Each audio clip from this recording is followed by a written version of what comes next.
guys? Welcome back to another video. Today's video is a book versus movie. I haven't done one of these in a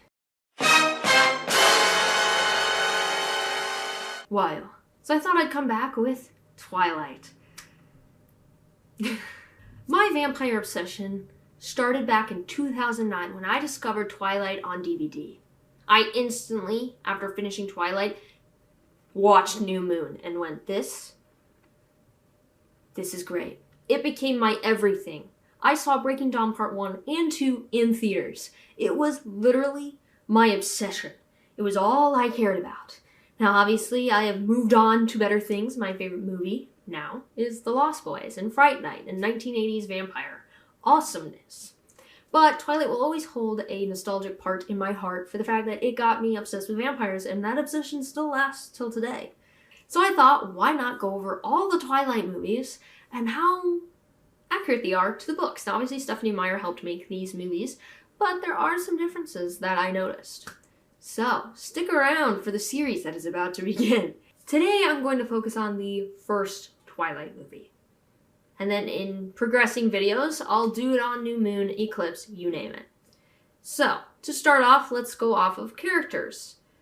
What are the differences between how they were written and what they look like in the movie? Bella is described as fair-skinned, long, straight, dark brown hair, chocolate brown eyes, face that is heart-shaped with a widow's peak, large, wide-spaced eyes, prominent cheekbones, a thin nose, a narrow jaw, and lips a bit too full for her face. She was described as being beautiful in a very, weird way, odd way.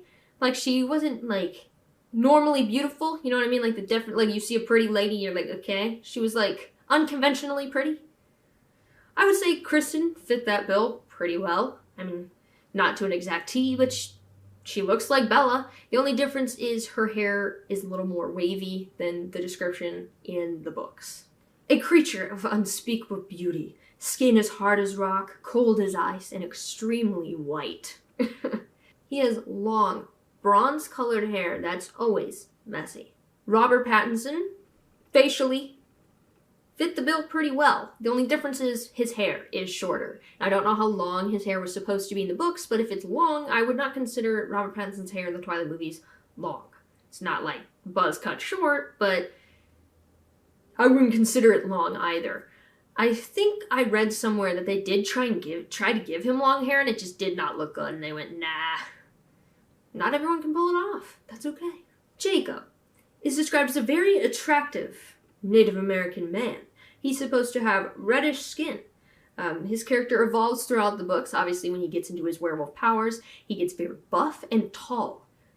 I read somewhere that he's 6'7", I think. He shoots up in height. In the first movie, he has long hair, partially in the second, and then when he transforms into his werewolf self, he gets buff as hell, and he cuts his hair real short.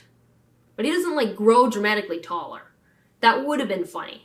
But obviously, you might have to get a different actor, you'd have to, work on prosthetics and, dealing with the fact that he's super tall now. And obviously, you gotta deal with height difference. If he's 6'7", and Bella's down here at 5'5", you know what I mean? So I get that they didn't change that. Bella's father is very introverted, somewhat taciturn, but he's kind-hearted. And, the sheriff of a small town, he cares about his people. He tries his best. The character is portrayed pretty well in the movie. The biggest difference is that in the book, he has curly hair, which in the movie he doesn't, and there's no mention of him having a mustache. That doesn't mean he can't have a mustache, but there's no mention of it. So the fact that Charlie in the movie has one, iconic stash, it's not in the book. Though him without a mustache is kind of scary. I mean, not saying that actor can't not have a mustache. It's just I'm used to him with a mustache, and then when he doesn't have one, it's like when your dad shaves for the first time, you're like, scared, who is that human? Same thing. Carlisle looks as if he were 23, but in reality, he isn't. He has blonde hair and is more handsome than any movie actor Bella had ever seen. However, he has a world-weary look to him. The man who played Carlisle did a pretty good job bringing his personality to life. Blonde hair, vampire-y. However, he just isn't 23 years old. You know what I mean? He looks world-weary. He did a really good job being Carlisle. But obviously, the only way you're going to get someone to look 23 is either they're 23 or they just have a young baby face. And obviously, Peter doesn't. Not saying he looks ancient, but he doesn't look 23. Esme is very attractive, only unlike her husband and her children, she doesn't have very sharp features. She was turned shortly after giving birth, so her face is more rounded. Bella describes her as slender, but with a rounded figure, with beautiful caramel-colored hair, dimples, and a heart-shaped face, calling her a silent film beauty.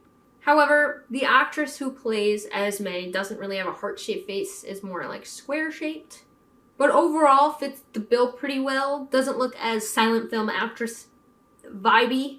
Alice is described as an outgoing optimistic who loves Bella like a sister. In the book, she's described as petite, graceful, very beautiful, and has messy black pixie-cut hair. She's also very short, I believe around 4'10". The girl who played Alice in the movie fits the description pretty well, however, she's much taller. Kristen Stewart, who played Bella, was about 5'5", and I believe the actress who played Alice was close to her height. Now, Alice is supposed to be 4'10", 5'5", is a little taller, but honestly, who cares? Jasper has honey blonde hair, is taller, leaner than Emmett, but still very muscular. Not a very thorough description of Jasper. Jackson, I mean, he's muscular, he's lean. He's not taller than Emmett. He's like 3 inches shorter than the actor who played Emmett. But I mean, when it comes to height, it's really not that big a deal. Rosalie is supposed to look like she's 18 years old, but obviously she isn't. Much like the rest of her family, she's very beautiful, tall, slender, skinny, sharp jaw. She's very intimidating. She's got like that gaze of, I'm gonna beat you up. Don't touch me, don't talk to me. Mean girl gaze. Mean girl gaze. I mean, I don't know how intimidating Nikki is, but I think she did a pretty good job. That flashback where she murders the man who left her in the street. That was pretty awesome. She's actually married to Damon Salvatore, so that's awesome. Emmett, he's big-muscled, dark curly hair, dimples when he smiles, and has an innocent quality to him that most adults don't have. In the movie, his hair is dark, but it's straighter. He's muscular, he's big, he's got a very childish sense of humor, and the actor has dimples, so I'd say pretty good job. Overall, when it comes to the actors they chose for these roles, it fits pretty well. Obviously, there's very small details that don't fit, but in honesty, overall, these actors fit the bill pretty well. To start off, here are a few minor differences that I noticed that really don't affect the overall story, but they're just interesting to note.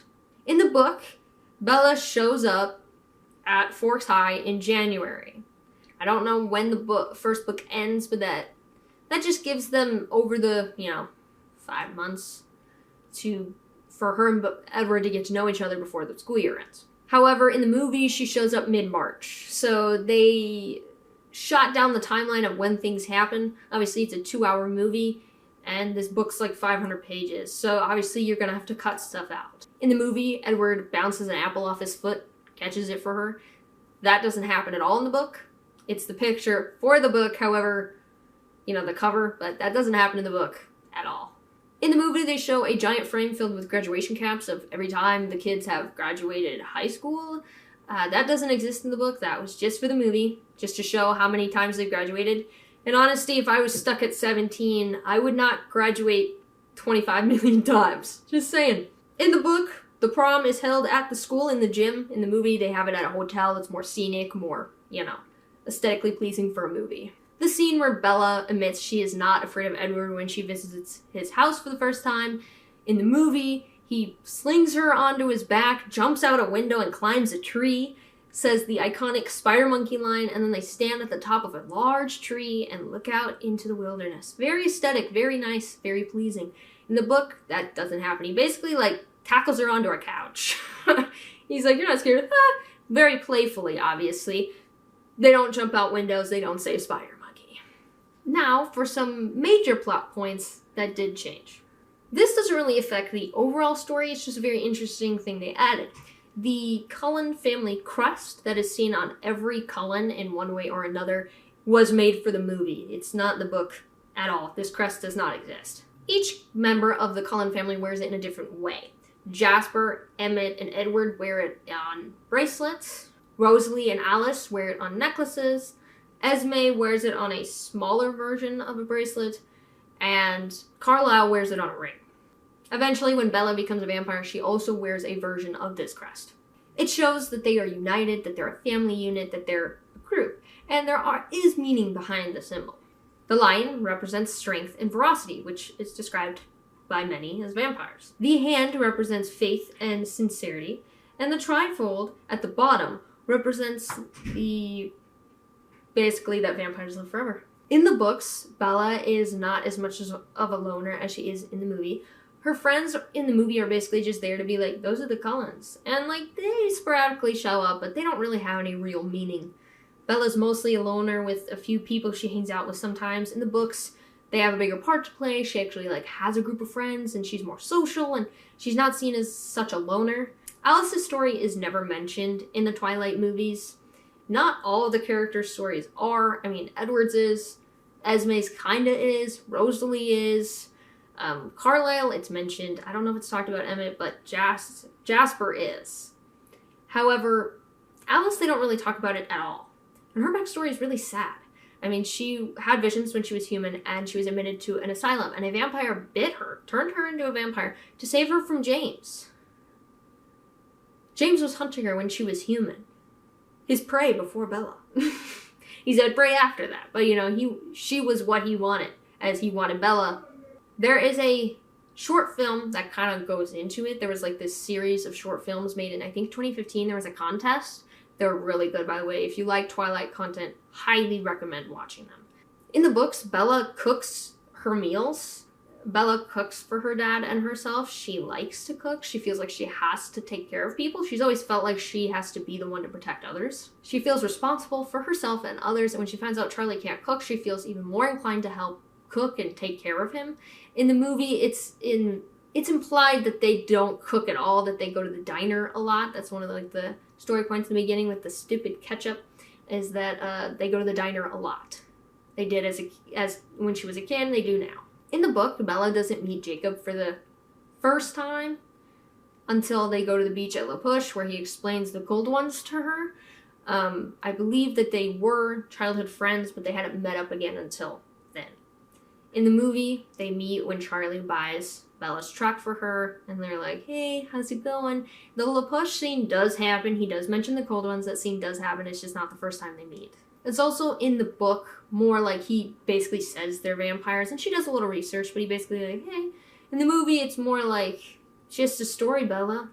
And then she has to be like, is it? Waylon Forge, who introduces himself to Bella and Charlie at the diner, who's later found dead, was made for the movie. He was not in the book. He was not murdered. He was not friends with Charlie. In the movie, they were friends for a long time, and he gets taken out by the 3 vampires. Sucks to be that guy. When Bella suspects that Edward is a vampire and decides to confront him about it, it's a little more dramatic in the movie. In the book, after being suspicious for a while, especially after, he stopped a car from slamming into her, she just couldn't let it go. Jacob tells her local folk tales of the cold ones and why the Cullens don't come to La Push and, why they're the way they are. This leads to her doing some research on her own and deciding, yeah, must be vampires. The night that Edward saves Bella from the men in Port Charles, after they're done at the restaurant, she basically confronts him in the car and is like, you a vampire? I know you're a vampire, bro. It's okay. I think it's pretty cool. The movie is a lot more dramatic. Obviously, the Port Charles thing does happen, but she doesn't ask him in the car. Jacob does mention the cold ones while she's at the beach in La Push. She does her own research, but she basically is like, Edward, let's go to the woods and talk. And then they do the spinning scene, and they're like, I know what you are. Say it out loud. That's all for the movie. That doesn't exist in the book. In both the book and the movie, Bella has a dream. In the movie, she has a dream of Edward biting her. Very, Dracula-esque vibes going on. In the book, it's a lot more, plot-heavy and actually, affecting the story. In the book, it mentions the legends from the native tribe of them becoming wolves. Bella has a dream where Jacob and Edward are confronting one another, and Jacob turns into a wolf. However, at this point, Stephanie didn't know if she was going to include werewolves in her stories, but it kind of, I guess it worked in her favor. Jacob turns into a wolf to protect Bella from Edward, but Bella's like, don't hurt Edward, don't hurt him. And this is when she realizes she's in love with him. In the movie, her dream is Edward biting her, very dark, very, teenage, romancy, Dracula vibes. Doesn't really affect the story much, just like, he's a vampire. Doesn't really do much. I feel like they could have left the dream from the books, at least it's more, cinematically, interesting.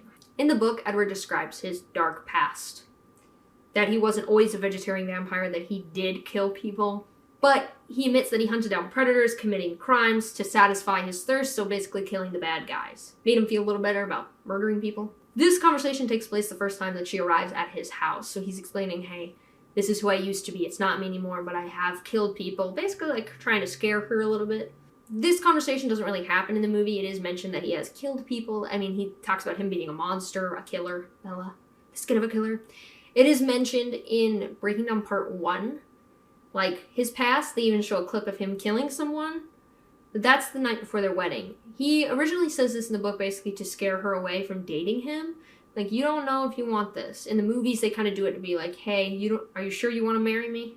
In the book, after they admit their love to one another in the meadow, they're walking back to Bella's truck, and that's when they kiss for the first time. He tells her that he wants to try something. It's supposed to be chaste on his end. He kisses her, and Bella kind of gets very passionate and into it and pulls him closer and tries to keep the kiss going and is desperate need of kissing. And Edward's like, oh, whoa, hang on, bro, calm down. I just wanted to peck on the lips, bro. What the heck? The movie, it does it more centrally. It happens in her bedroom. He does say he wants to try something. They kiss. It's chaste on his end. She gets more passionate into the kiss. He pulls away. However, in the movie, she's only wearing a t-shirt and underwear. In the book, they're both wearing full sets of clothes outside next to her truck. It's a little more desperate on her end, but it's cuter. The book made it more, the movie made it more sensual than it needed to be, in my opinion. And this is also when he admits that he watches her sleep. I don't remember if that's mentioned in the book at all. If I found out that a vampire was sneaking into my house and watching me sleep, I'd be creeped out. Lastly, after the baseball scene in Twilight, Victoria's not seen again until New Moon, and she doesn't even speak until Eclipse. In the movie, she has multiple voice lines when they kill Waylon Forge, at the baseball scene, and she's seen at the prom, which, is a hint at the future, oh, she's watching, she's coming back. That doesn't happen in the book, and she doesn't talk until Eclipse, she's just there. Which I guess adding a few voice lines, really not that big a deal. Obviously, Waylon wasn't in the book, so that whole scene, that's not written. So that was created completely for the movie. She is, a major character through Eclipse, but she just doesn't have as big a part to play in the first movie as she does in the first book as she does in the first movie. There's probably a lot of things that I missed, minor details oh, this happened like this, and it happened like this in the movie, or this was supposed to be this color, and now it's this color, or whatever. Little minor changes that really don't affect much. There's probably also some major plot points that I did not mention that may, affect the movie for the book. If there's any that I did not mention that of, comment down below. I'd love to know them. These are some of the most major ones that I found. None of them really affect the story too much. Some of the things I just wish they left from the book. Sometimes it's whatever. I'm a person I'm not a person who's always the book is better than the content. Usually it is. But not always. A lot of the time I watch a movie, I watch a show or whatever first before I read the book, which happens a lot. I saw the Twilight movies before I read the books. So when I read the books, I imagine the people from the movies, and if you've read the books, you don't always imagine the people from the movies because you've imagined them in a certain way, and you have a different point of view going into the movie than you would if you hadn't read the book yet. I would not say it's an exact copy of the book. Obviously it's not. There's changes to the content. Not all of it is big changes that really matter. A lot of the stuff is really small. Alice is taller. Okay? Charlie's hair is straight. There's a family crest. It's cool. Doesn't really affect the main story. It's just interesting. I hope you guys enjoyed this video. I will be doing another one of these. I'm thinking one a month. Unless you guys really want the Twilight series much faster, I'm thinking of doing one Twilight movie a month. But we'll see how it goes. I hope you guys enjoyed this video. I'll be back again Wednesday with another one. Alright guys, I'll see you later.